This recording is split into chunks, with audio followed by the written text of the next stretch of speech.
officially live on YouTube for the Thursday edition of the Not Your Average Investor Show, the JWB. You happy? You happy I did the thing? Yeah. You happy I did the thing? I'm your host, Pablo Gonzalez. With me, as always, the man that I affectionately like to call GC, because he's got the genius concepts. He knows how to generate cash flows. He's a great co-host, and because his birth name is Gregg Cohen. Say hello, Gregg. Hello, everybody. Great to be with you. And with us, as always, we have our phenomenal community manager. We call her MTM because she brings us the moments that matter, and because her name is Madison the Magnificent. Say hello, Madison. Hi, everybody. And if you are joining us on YouTube, how's this for energy, Gregg? Oh, fantastic. Okay. Crushing it, dude. You're joining us on YouTube and you missed Madison and Gregg making fun of me for not bringing enough energy because you weren't here live. Then what you want to do is go to NYAIS.com, sign up for the Zoom call, join us live here on a Tuesday or Thursday, make a couple friends, and be part of what, GC? The roll call, baby. Roll call, baby. We got the leadoff hitter leading us off today. John Henning. John Henning with a good afternoon. We got the MVP batting second. Mr. Lee Bishop. Mr. Lee Bishop. We got Joe Bussey in the house wishing us a good morning. New name? New name? New name? I don't know. I think I've seen Joe before. All I think right. this may be his second or third time. Joe, let us know. We got the ringmaster in the house. Andrew Barnhill. Andrew Barnhill, the ringmaster. We got Walt Hart from Middleburg. I knew Walt was going to be near the top this time because I called him out a little bit. He was checking in a little bit late last time. Walt, great to see you, Walt buddy. does not get left behind. Walt. We got Leo Faraganan. Dun, dun, na, na, na. Faraganan. Dun, dun, dun, dun. Good morning, all from the Bay Area, California. Finally, the sun. The sun has shone in the Bay Area. Good for you, Leo. We're happy to hear. We got the early bird in the house. He always catches the sun. Dean Curry. Dean Curry. Good afternoon, pie in the face guy. That's you, Gregg. You're the pie in the face guy. Oh, that's me. I do have a pieable face. You have an extremely pieable face. We got the best Gregg, number one Gregg. The better Greg Stone. Greg Great to have you, Stone. buddy. Howdy from New Jersey. Good to have you. We got Sergio Prieto in the house. Go Gators. Gators. We got Right Along Raj, my Right Along IRL partner, Raj Bantu. Hi, all. Welcome. We got Marie Ruckoff from Arizona. Hello, Marie. Good to have you back. We got Louis Hudnell from Milpitas, California. The best place to mispronounce. The best place to mispronounce. We got Victor Scarpula back in the house. Victor, good to see you again. Absolutely. I haven't seen you. We got Hervé Francois from the Jersey in the house saying, I don't know how Madison hangs with you guys. That's a great question. She's forced to for this hour. That's the truth. Myself It is be careful what job you take. We got the mountain man, Bill Green. Billy Green. Hello from the warming, deer-infested mountains of Colorado. I'm sure there's a story behind that. There always is with the mountain men. The mountain man's got his stories. We know this. We got David B in the house from Massachusetts. Welcome back, David B. Good to have you. Who else? We got Nadeem Shah with his good morning, good afternoon from the West Coast. Hope all is well. Good to have you. We got John Moran is back from Delray Beach, Florida. Good to have you. We got the fairy godmother in the house. Jen, so good to see you here. I'm sorry, you're supposed to hear her name. That is the Miss Jen Filson, of course. Miss Jen Filson saying, hello, my beloved JWB family. Greetings from Monterey, California. And many thanks to the NYAI community for your well wishes after Grandma's passing. Love you all. We love you too, Jen. We love the Filson family. So we're with you in spirit. 100%. Yeah. We love you. We got Rebecca Staples in the house. I think that's a new name. New name? New name. New Welcome name. to the community, Welcome to the Rebecca. party. Good to have you. We got Marilyn Connerman. You may have heard of a little place from Homosassa, Florida. You know, Pablo, that's the home of the manatees. I've heard of Homosassa. That's where you swim with the manatees. That's wonderful. Who else we got? We got the first family of the house, bringing the sun as well in Northern California, the patriarch and matriarch of the first family, Ken and Carolyn Moline. We salute you. We got Bill Shields in the house with a Feliz Jueves a todos. Feliz Jueves to you, Bill Shields. And thank you for speaking in my native tongue. All right, we're good. Fantastic. Ready to go. And after the roll call's done, which is, you know, one of my favorite things to do, my favorite moment of the week is when Madison shares good news. What's the good news, Madison? All right, everybody. Everyone knows how much I like to brag on my team because they are just something special. They amaze me almost every single week. And a few weeks ago, they shared an awesome number that our leasing squad hit a world record. Now, before I tell you what that is, I'm going to give you a little bit of backstory. The last time we hit a world record was in Q3 of 2022. They broke how many deposits they could take in a week at 41. They said that's not good enough. And instead of waiting until Q3, they were going to rock the record and break it in Q1 of 2023. So they took 52 deposits in a week, a few weeks ago. And then they decided that wasn't good enough again and followed that up with 53 deposits the next week. So just kudos to them and all their hard work. They really just amaze me. Well done, Madison. I like that you set that story up as well, right? You know, you went through a little bit of a, you know, give them a little bit, but made them wait till for the timeline to seed a little bit. And you're right. I mean, so for anybody who is wondering, a deposit is a home rented. So we're talking about homes rented here. And last year we rented about 1,200 homes. And I'm not going to do the quick math, but if you start renting 50 and 52 and 53 a week to start doing that in the first quarter of the next year, that means that we are going to be renting a whole lot more than 1,200 this year. And like the team didn't just beat that record by like a small margin, right? 41 had been our record for 17 years that we've been in business. And then they showed up and just crushed it one week. And I was like, wow, how did we do that? How did we rent 52? I had no clue that the next week they were going to follow it up and put a 53 spot on the board. So incredible news for all of you out there who are, you know, have homes that with JWB, maybe that home was vacant. A lot of you are getting really good news right now for all these homes that are now deposited and will be moved in soon. You'd like to make fun of me for numbers on the show, Greg, but I can tell you that if you're doing 53 a week, you're going to surpass 2,500 homes in a year. There you go. Which is a lot more than the previous 1,200. Right? There you go. There you go. Although I don't want to set unrealistic expectations. We're not going to keep 50 up a week. So when I show up on the quarterly call and it's not that we're projecting 2,500 homes rented. That's what I do with numbers. I exaggerate. There That's we what go. I do. Let me bring it back a little bit here. I said more than 1,200. Somewhere in between you and me, that's always where we land. Under promise, over deliver. Under promise, over deliver. And yes, Greg, I accept your apology. Madison, that is good news. Thank you for sharing. That is awesome. All right. So now we're going to start talking about the home, but wait a minute. We got breaking news. GC, what's the breaking news? We're going to keep riding this incredible train of positive breaking news on the leasing side and the property management side. In fact, we're going to talk a little bit about what happens when your home goes vacant, and then what rent rate are you achieving when it gets re-rented? Again, this is in the face of media, national headlines saying, oh, geez, rents may be going down. Maybe they are going down, and putting this broad stroke across real estate, and it's just not the case here. So I wanted to give you real information about JWB's performance here for homes that are re-rented in 2023. For all homes that have been re-rented, which means they were rented at one point, they went vacant, and now are rented again in 2023, they have been up 11.1% from their previous rent rates. Okay. 11.1%. That's an average additional rent of $135 per month for all of these homes that were re-rented, many of which were in those 52 and 53 that Madison was just talking about. So, you know, this doesn't mean that rents are going up 11%. I should probably clarify that. Some of these are homes that had been re-rented that had been rented for a long period of time before, and we're getting caught up to market rent. So sometimes that happens. But what this is doing is this is a data point that's showing that rents are continuing to be strong here at JWB, here in Jacksonville. And, you know, there's no national real estate market. I won't speak for some of these other markets that may be experiencing some rent declines, but I'll tell you, there has never been a time where rents have decreased nationally. And so what's really dangerous is some of this media that's coming out and saying that it's kind of like normal for rents to go down nationally. It's never happened as long as we've been tracking it, and it's definitely not happening here in Jacksonville. Well, you know, I feel like I've been seeing that a lot lately, and I've been meaning to ask you about it because I'm seeing all these articles about rents having gone, you know, like claiming this idea of rents going down nationally. This obviously flies in the face of that, right? Like this, the statistics of the amount of deposits being taken, this data that you have, this is quarter one, Q1? Yeah, this is all the way through, through 2023. 2023. Where could, you know, how could they be printing this idea? It seems like de facto that rents have either gone down or are going down or something like that based on the amount of headlines you went. How could they possibly be manipulating that data? What would be your guess with that? Well, there may be markets like, for example, Northern California is struggling with pricing. Prices are actually declining in Northern California right now.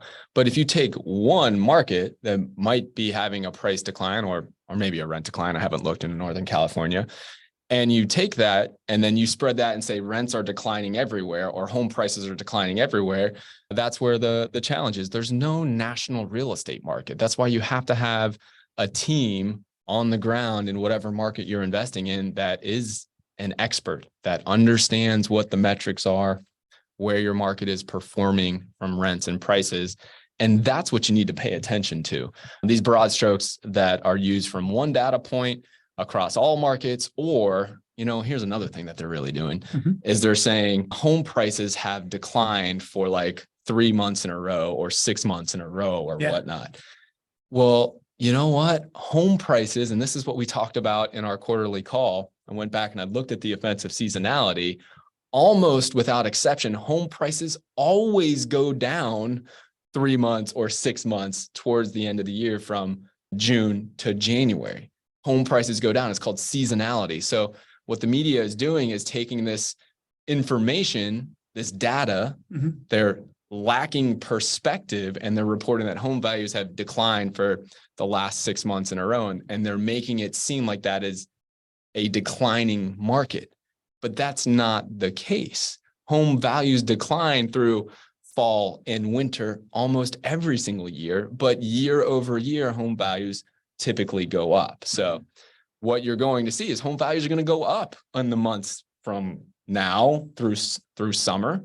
And that's not necessarily indicating that the real estate market is on fire. That's just because there's more demand for housing right now due to seasonality. So that's another common thing that the media is getting wrong. Got it. So it's just a matter of improper perspective. Data without perspective is dangerous. Dangerous. Dangerous data.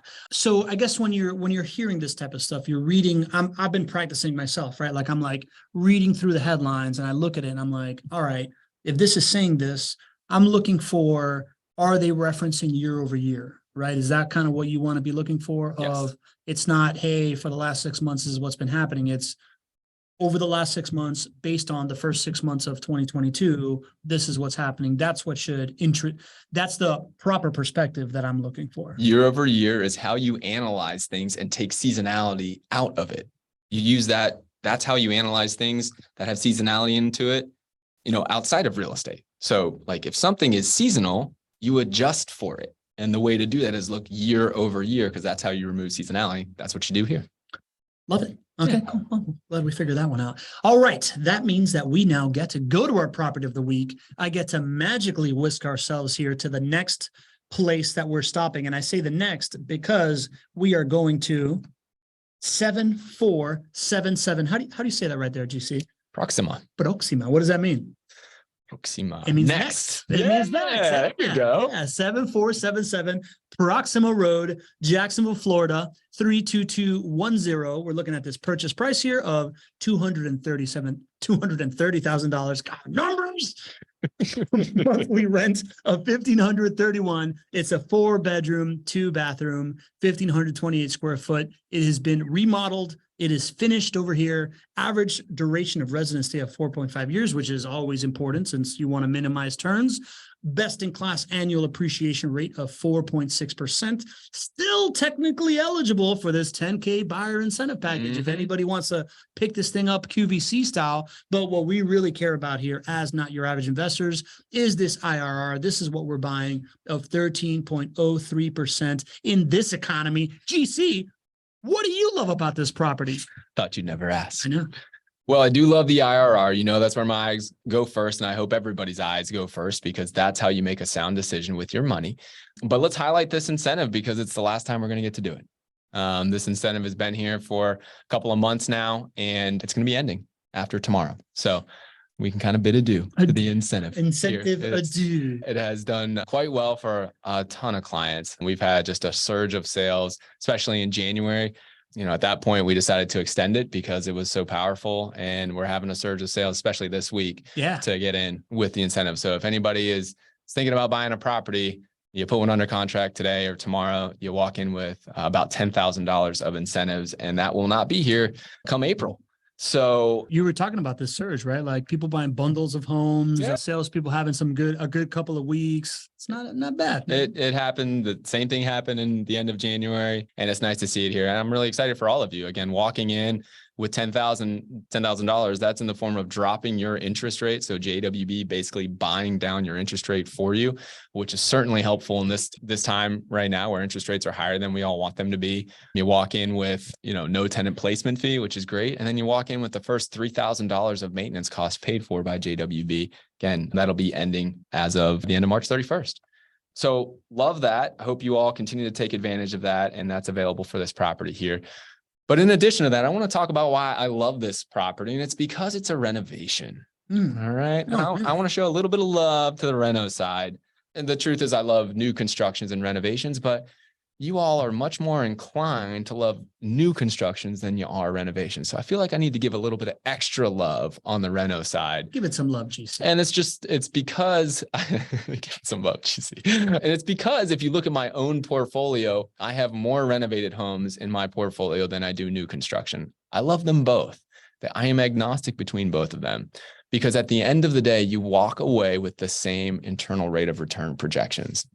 And there's nothing specific about a new construction home that says it's going to appreciate more than a renovated home over the next 10 years or 20 years, which should be your horizon for how long you're owning this property. But I think a lot of people get caught up on the maintenance and the vacancy side of a renovation. And so, big picture, what you've got to do when you're buying an asset is you got to get to this place where maintenance and vacancy is not this overwhelming kind of potential pit of despair for you, right? On the new construction side, you feel good about it because everything's brand new. It doesn't take a whole lot to convince you of that. On the renovation side, this is where your due diligence on your provider and the construction team and the property management team really comes into play. But if you can get to a place where maintenance and vacancy is not a risk, it's not a greater risk than new construction, then there's so much to love about renovations as well, right? You get a lower purchase price, right? Your rents are higher compared to what your purchase price is on the renovated side. But none of that matters until you get to that place in your mind where you're like, okay, cool. I feel like this home has been this home has been renovated to a standard where I don't have things like deferred maintenance, right? Deferred maintenance would be big ticket items that you have to spend money on down the road. Those things should be taken care of for you right off the bat. So while a home like this is clearly renovated, the systems in this home are brand new or are like new. And that is the major thing that you need to pay attention to. So those those construction standards, you want to make sure you pay attention for the 4 major mechanicals. You remember what those are, Pablo? 4 major mechanicals are HVAC, plumbing, electric. The 4th one. Yeah, the 4th one. That's right. Madison, you know what the 4th one is? Got you, Madison. Who's paying attention out there? What's the 4th major mechanical that you got to pay attention to? I'm asking the crowd out here, the audience. HVAC, plumbing, electric. Roof. Oh, that's mechanical? Yeah. You call that a major mechanical. Okay. Yeah. Okay. So you got to make sure that those 4 are in not just good shape, they have to be at a standard where you do not have deferred maintenance. There are standards in place. Make sure your provider is doing that. Beyond that, though, the type of materials that you put into the home need to be ready to be lived in for 4 to 5 years and to be worn, like to take a beating. That's the type of standard of material you need to have in there. They need to look good enough to get it rented quickly, but they need to be highly durable. And these materials tend to cost more. But when you work with a provider who does this thousands and thousands of times over and over again, their economies of scale really help you get these durable products because of the scale that they have, the relationships they have, the experience. An example of this would be luxury vinyl plank flooring in the house. You want to have a hard surface in the living areas to make sure that this is something that obviously can withstand a beating. And when things go, break or something gets spilled in the living areas, you don't want to have to replace a whole section or a whole area, a room of carpet. You can just replace a panel there. And the last thing I was just going to leave you guys with on the renovated side is just the scope of the renovations that we do and that you should be looking for when you're buying a turnkey renovated property. The majority of our homes are somewhere around maybe 1,200 square feet, maybe 1,500 square feet like this one is. And on average, we spend a little over $40,000 on every renovation. $40,000 to spend on a 1,200 or 1,500 square foot home is a lot. Yep, right? that's a lot. But sort of the only way you get there is by replacing the major mechanicals to get there, right? Yeah. You're not going to spend 40 grand on flooring, so some of those things you should be looking for, that the major mechanicals, no deferred maintenance, high quality, durable materials. Not only do they look good, but are they durable for you? And overall, look for something about like a $40,000 renovation on a 1,200, 1,500 square foot home. Hopefully those are some things that you can look at when you're thinking about buying a turnkey renovated property. And that's the standard here at JWB. I'm going to try to summarize all that, right? And it's this idea that when you're buying a renovated property, people think that they have these potential pitfalls, but really it's potential pleasure that they can have if the price is right, right? You have, because the price is lower, right? Like all of my, Price is lower typically. all of my properties are renos because I wanted to buy as many properties as I could with my limited amount of capital. What you are looking for is no deferred maintenance. And that means that there's 4 things in the property that have been brought up to date. You call them major mechanicals. I think 3 of those things are mechanical, another thing something else, but it's the roof, it's the HVAC, it's the plumbing, and it's the electrical, right? The major systems of the home, 3 major systems and 1 roof that It's really chapping you a little bit. really bothering me, bro. I come from construction. A roof is not mechanical. Right. It's probably right. I'm probably wrong. It's architectural. Anyways, so those are the 4 things that you're looking at. A well-repute turnkey provider will probably be investing somewhere in the range of $40,000 into updating this stuff when they are turning over a property for you. And then on top of that, the materials that you want to be investing in, right? Like when you're looking at what materials to put in the home, it's not about, flash or how pretty it is or anything like that. You're looking for high durability. You're looking for materials that are easy to maintain, easy to replace if you need to, and are going to last a long time as much as possible so that you're not in there having to spend time on that. 100%. Okay, there you go. So that's a little primer in renovated properties. GC, we got a bunch of questions right now. Love it. Man. I love this. Let's do it.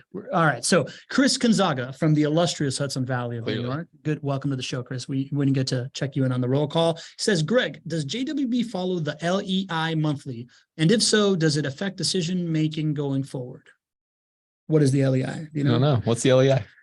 Yeah, I don't know, buddy. So I don't think we follow it monthly. Help me out with what the LEI is, and then I can answer if we follow it monthly. I don't think we do. There you go, Chris. We can get back to you on that one. Let us know. Nora Lerner, new name. New name. All right. Welcome to the party. Yeah, good to have you here. Nora wants to know who can provide the inventory available for purchase now.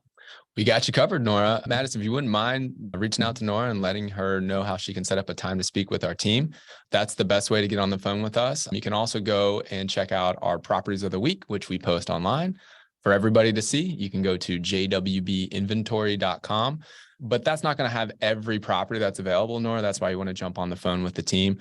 That is a property that's available, but there's a lot more than that. And inventory changes hands quite often. So you want to jump on the phone. Good opportunity to explain why you just don't have all the properties available showcasing GC. Why is that? I mean, things just change hands so quickly that we would spend all of our time updating properties on the website just to change them. And, this is the way that we want to sell this asset to you is very different than what a typical realtor and even what a typical turnkey provider would intend to do. You go to some of these sites and it's just like, buy now, buy now, buy now. Let me see the asset. Let me see the inventory. Let me make a decision. And then there's pressure put on you to make a decision. And that's just not that's not the way that we want to build a relationship with you. We would rather work with somebody, understand their goals, their resources, understand how we operate as an organization, see if there's a fit.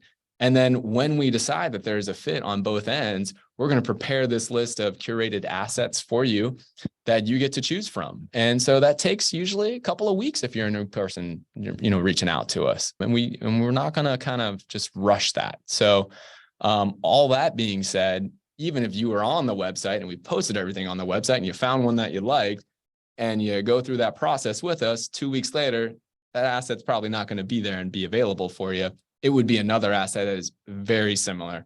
Same neighborhoods, same purchase prices, same return on investment, same rents, all of that. So we're really looking for a right fit based on the model that we choose to invest in. And then when we find that with a potential client, The properties more or less are like widgets, right? They're replaceable. The next one is very similar to the one that just sold, and it's very similar to the one that, will be available in a month.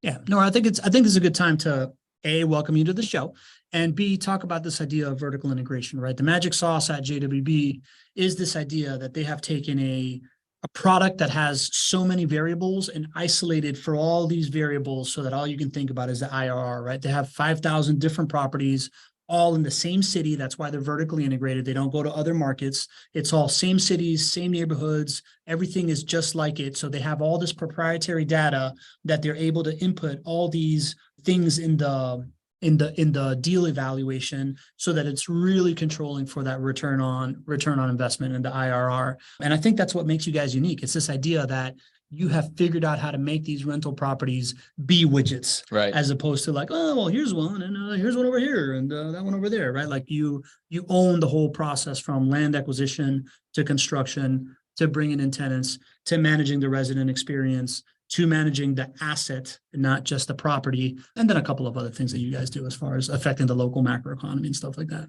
Well said, brother. Okay, well, you're welcome. Thank you, Nora. All right, here we go. Chris Gonzalez says LEI is the leading economic index. It's a monthly publication, 10 components of the national economy. GC, do you know what that is or not? I do not, but it sounds incredible. I should probably subscribe. Sounds great. You got to get on that, man. All By the right. way, Aaron O'Neill just checked in. Into the light. Aaron, good to have you in here. Jen Filzen, fairy godmother, has a question. She's going to be purchasing her grandma's house in Flagler County, and she would love some guidance. What is the first thing that needs to happen? Is it to get an appraisal? Then what about after that? I confess that I have no idea what I'm doing. I would love some input. GC, give her a little purchasing properties 101. Oh man, there's so much that goes into it. The first thing, Jen, let's just talk. I mean, you can talk to your portfolio manager. We're all going to be here to help you. So, I guess I'm wondering how you're purchasing this. It seems like there's clearly a family component to it. I think that may make it a little bit easier to purchase, or it potentially could make it a little bit more difficult depending on how the family is getting together. So I don't know exactly the first step. I think we got to ask you a few more questions first, but just reach out to the team and we'll be here to support you. Just another added benefit to your portfolio manager, right? Like whether it's an investment property with JWB or not, they can still serve point in getting you information on other real estate things that you're doing. I never really thought about that. Yeah, absolutely. If anybody has a real estate question, if you're a client of JWB and have a real estate question, reach out to your portfolio manager. I can guarantee you that either we've done what you are trying to do, or we know somebody very well who has and can be a resource for you one way or another. Pretty cool, man. Pretty cool. Flagler County, by the way, I love Flagler County. Like I love Flagler Beach down there. Yeah. So it's really awesome. Mm-hmm. Ria Patil. Ria, welcome to the show. I think that's a new name. New name. All right, Ria. I love that. Welcome to the party. She's asking how much cash flow can an investor typically pocket from the monthly rent? Great question. So, your cash flows, you should probably plan in this environment right now, be about break even. I mean, break even's a win right now. I know that might sound a little bit unique to you, Maria, especially if you're new to the show. That's, that perspective of looking at cash flow and being break even and as a win is a little bit different. But that's just because we get to manage about $800 million of real estate. And I look and I see how is that wealth actually being created for that $800 million of real estate that we manage? And it's not cash flow. Cash flow is a small component of it. It's all 5 profit centers. And so when you think about cash flow, thinking about that as like your minimum, that's like the entrance to the dance, right? Make sure that you have an asset that pays for itself every single month. But the way to win in rental properties is to hold on to it for a full market cycle and let these other profit centers build wealth for you. Your other profit centers would be tax savings, principal pay down, home price appreciation, and inflation hedging and inflation profiting. So cash flow, if it's break even, that's a win. JWB assets, it'll be, I don't know, $50 a month or maybe $100 a month, something like that. So nothing that's going to change your life. But the key here is to get assets in your army of income producing assets and let those profit centers, all 5 of them, work together. And then in, 5 years, 10 years, 15 years, 20 years, that's where you really start to see those financial gains that are so much better than many of your other alternatives, such as stocks, bonds, and other asset classes. Yeah, and I would add one more thing there, Ria. Like it also depends if you're financing it or you're buying it cash, right? Sure. So if you're buying it cash, more cash flow. If you're financing it, less cash flow at first. But the beauty of this thing is that it ages like a fine wine, right? So if you're buying something with leverage and you are financing it, then you are getting the appreciation based on the whole value of the property, and you're only putting down 25%, right? So that's another lever of wealth building. And this is one of these things where you want to be in it for a full market cycle to really, get it all. We recently did this presentation for the Duval County Medicals Association where GC put together this awesome story of the Karate Kid and how the 5 profit centers interact. And one of the things that you notice is that cash flow today is, a little bit, right? But over time, cash flow grows, right? Because of the rising rents and the mortgage staying the same. And then eventually you pay it off and cash flow is really, really significant. So the number one thing you want to ask yourself is when you want that cash flow and how important it is right now. And that will decree whether you want to pay for it in cash or you want to finance something and have it appreciate greater and build more wealth and have a bigger ROI versus just cash flow today. Well said. That's great, man. I'm learning, buddy.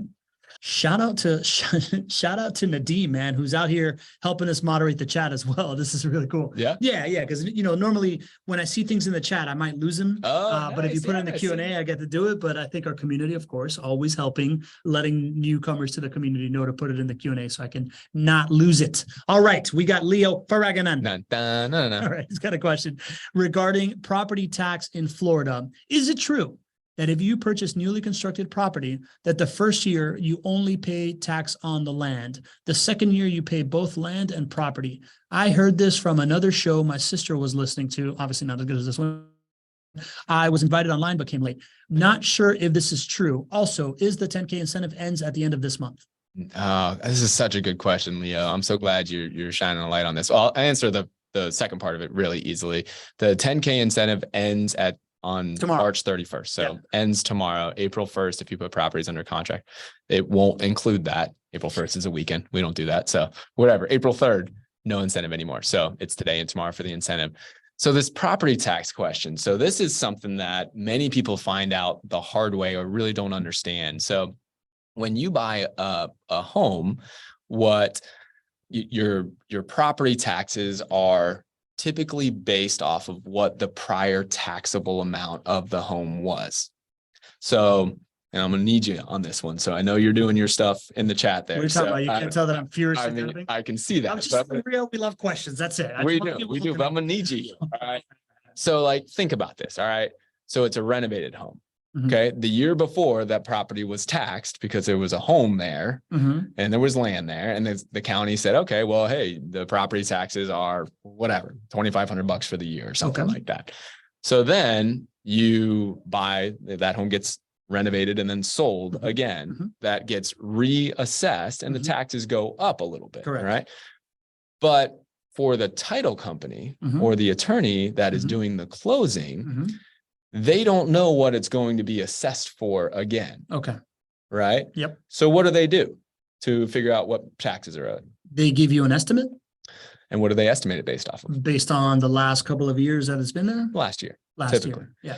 And, and they're typically pretty close because what was there before was a house. Maybe it wasn't renovated, but they were typically pretty close. Well, that's what title companies or attorneys do. Now, what do you do if it's a new construction home? Now it was land before, which the taxable value was way low. Yeah. And now that house has been built and it hasn't been assessed by the city for taxes yet this year. So the attorney or the title company, what do? They take a wild guess? No, they typically just use the assessed value on the land before. Okay. So this leads people. So what happens is at closing, people pay less in property taxes. What this also leads to is the mortgage company. Okay. Because the mortgage company typically includes your principal, interest, taxes, and insurance. That's your property taxes. So the mortgage company is not the only one who has this conundrum. They also typically look at the year before for a new construction home and they see that it was land value. and they just take that amount for your taxes as well. So in your first year, when you get to closing, many people think, oh, well, it's a new construction home. I actually only pay taxes on the land value, but that's not actually what happens. I'll put this out there for anybody in the audience. Has anybody bought a property, a new construction property, and like a year after you buy the new construction property, has the mortgage company sent you a notice that your escrow was underfunded because of your property taxes? We'll just see if anybody. So Chris Gonzaga says yes, right? This happens, right? Nadeem says yes. So what's actually happening is your mortgage company and the title company or the attorney that closed the property are using the wrong estimate for your property taxes, because that's all they knew how to do, was use the previous year. And this creates the perception that you don't pay those taxes on the land, on the house value, but you really do, because what happens later on is your mortgage company comes back to you and says, well, we underfunded your property taxes because we used the wrong number. Now you're going to have to pay a lot more. So your mortgage payment goes up the second year in order to make up for the underfunding of the first year. So this is something that we came across for selling turnkey properties that are new construction properties. I don't remember what year we started to think about this. And we're like, oh, goodness, what would happen if the normal way of doing this would occur? What would happen to our clients? If you're a first-time JWB client and you buy a new construction home, you might day one think, oh, my mortgage payment is a lot lower in my first year than I expected, than what was on the evaluation. But a year later, you might call us back up and be like, hey, you told me that my mortgage payment was going to be X. Now it's way higher, you know, and you might think that that was a mistake on the property evaluation. So we saw that happen many, many years ago. And we're like, oh, goodness, let's figure out why. How can we change this to make this a better experience? Now, our attorney is literally, I could throw a football to our attorney's office right now. I mean, you got a cannon, bro. That's true. Could throw it to Sheboygan. I mean, if we're serious, 40 right? yards. I can throw a football like 2 parking spots. So, and this is a part of being a part of a vertically integrated operation, is that our attorney's office is fully integrated into the properties and the assets that we're selling. So we went to our attorney and we said, hey, listen, for new construction homes, don't use the previous taxable value based on land. We'll give you the estimate for what taxes probably will be based on our evaluation, which is going to be much closer because it's based on other homes in that area that have recently been tax assessed. And what that does is it cures the problem of paying the right amount of property taxes year one. And it also, they can use that number for the mortgage company to use the right tax assessed estimate so that your mortgage payments are smoothed out. You're not way underpaying in year one and then having to recoup that in year two. It's a smoothed out process, and then your evaluation matches what's actually happening and everybody is much happier. But that's a long answer to your question, Leo. No, you do pay taxes on the building value and the land value. It just doesn't seem that way because typically mortgage companies and title companies or attorneys don't know where to get the right information. Good story, GC. Yeah, there you go. Leo, if I was answering that question, I would have said, no, that's inaccurate. That show that she's listening to is not as good as the Not Your Average Investor show. She should be here. Leave a review on iTunes, because here's what happens. Most people tell you that, and what it really is that they're displacing that payment for later, right? So like at closing, you're only paying taxes on the land, but then all of a sudden when you get your tax return, you have this like giant surprise that is not going to make you happy. The way that JWB does it is they're vertically integrated. So they pre-plan ahead of time and they have all these data points around to know what that tax situation is so that you're paying it up front. There's no surprises, ends up being the same amount of money, but a much better experience. There you go. Well done. You know, I just try to summarize things around here. I'd be like 4 times more efficient if I just hung out with you all day. You just cut down what I'm saying by like a factor of 3. It's true. I do appreciate the fact that you took that football analogy and said that you could throw it to Sheboygan. Thank you. Which was it Dean Curry? He said Sheboygan, Michigan. So I'm glad that we know that. I would have thought Sheboygan was in Wisconsin. Is it? But I have no idea. Sheboygan's in Wisconsin, right? Is it? I don't know. I trust Dean Curry, bro. He's over there in Ohio. He's closer to the Well, he situation. didn't spell Sheboygan. Sheboygan spelled with an S, right? I talk about Sheboygan all the time. If I'm way off and I thought Sheboygan was in Wisconsin, it's in Michigan, I don't know. I'm gonna have to rethink my life. All right. Well, I think you should start thinking, GC, because I think this has been a good show, man. Good questions from the community. We had a good property of the week. We had some new folks. I'm happy to make it happen. Sheboygan. Oh, here we go. It's an official fight. Oh no, wait. Jen Filson says she Googled it. Sheboygan, Wisconsin with an SH. Okay. Dean Curry says Sheboygan, Michigan, and it starts with a C. We're gonna have to take this thing to the Facebook, people. I didn't Somebody even call notice. ChatGPT in here. We need some real answers. That's amazing. ChatGPT with an S. For the record. All right. So great show today, folks. We love having the community here. We never take it for granted that 40 of you took your lunch break in the middle of a Thursday, hang out with us. Great having you folks in here with great questions. On Thursdays, we do this all the time. On Tuesdays, we open the umbrella up and we teach a little bit more. This Tuesday, we are actually talking about something people ask about all the time. What are the best neighborhoods to invest in, right? So many people think that, it's A, B, C, D. So obviously you're going to go with A, but I believe the data has proven otherwise, right, GC? Absolutely. There's a reason that we do not invest in A neighborhoods, and we will walk through exactly why that is. All right, cool. Yeah. Sorry. I got distracted by the chat. Yeah. We're going to be talking about why that is. And we're going to be talking about the secret sauce of why JWB has been able to find neighborhoods that return 70% higher than the average Jacksonville property. So there's real data to go behind that. I just want to hit this real quick from Stephen Smith, because we like to hit on the good and the bad. He says, what you are saying is not my experience. I bought 6 properties with JWB that are now negative cash flowing because of the difference in taxes after reassessment. Other issues exist. How can I get tough with Gregg to answer my concerns? Or I wonder if he wants to get tough with me or if he wants to through. get in touch. Yeah. Because if you want to get tough with me, you're going to win. Yeah. I'm a lover, not a fighter. No, Stephen, I really appreciate you bringing this up. And I just love the authenticity of our audience. This is amazing. It is not all rosy when it comes to investing in rental properties. And so this is great. Stephen, I would encourage you to reach out to your portfolio manager. It sounds like after reassessment, you're cash flow negative, and that actually sounds very common. So what would happen is the taxes would be underestimated based on what the mortgage servicer or the mortgage company would be estimating, because they're using the wrong number. In your first year, what they assessed would give you a lower mortgage payment to be paying. So it would have been lower than what you were expecting on the JWB evaluation. Then they reassess it because they actually get the tax assessed value for that property. And then they realize, oh goodness, it was underfunded from the mortgage company. Like they didn't require you to pay enough property taxes because they had the wrong input. And then what they do is they reassess and they say, oh, well, we need to make up for that. So then they give you a much higher mortgage payment for that next year in order to make up for it, which would result in you being cash flow negative. But if you look in totality, and again, I don't know your situation, but this is very common. So I'm just giving a potential general answer here.